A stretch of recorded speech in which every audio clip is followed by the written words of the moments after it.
Today we're going to talk to you about sailing downwind, how we do it on Kittiwake and what different options there are, different sails and configurations.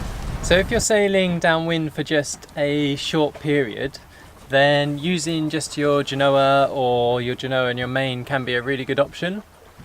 Obviously it's really simple, you just unfurl the Genoa and off you go. You might need to use a pole, which makes it a bit more complicated.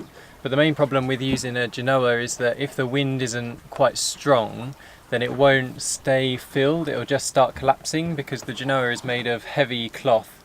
So it takes a lot of force to hold it up.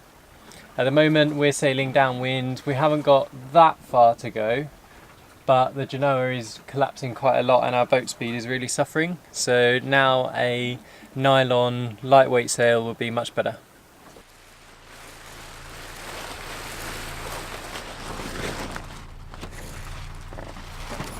So the cruising chute, which we've just put up, is set in much nicer. It's not folding in on itself like the Genoa was because the material is so light. It's like a parachute, like it just needs a tiny breeze and then it will stay up. So because of that and the fact that it's a much bigger sail, our boat speed has gone up by 50%. So we went from 2 knots to 3 knots, even though there's like barely a breeze really. So that's really good.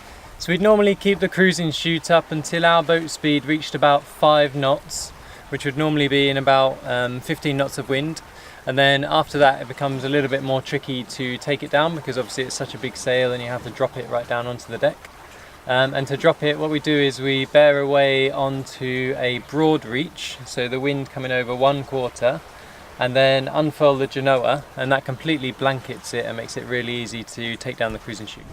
When we first started out, we only had a Spinnaker as a dedicated downwind sail, and we found it to be quite hard work having to rig the pole up, and then if we needed to jibe it, then again that was quite difficult, and we didn't really like it that much.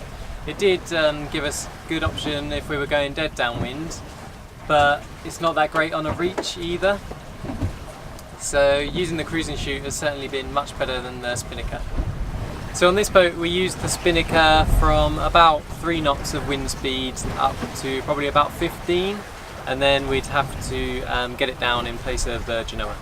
There's also other options like drifters and code zeros, but they're light wind sails that aren't necessarily for sailing downwind, they're more for designed to be on a reach, which is good, but then you probably want something like a Spinnaker or an asymmetrical Spinnaker or a cruising chute or something like that for when you're going downwind. Thanks for watching. Check out our other videos on the Wetsuit Outlet YouTube channel for other sailing advice, and have a look at the Wetsuit Outlet site for accessories and sailing gear.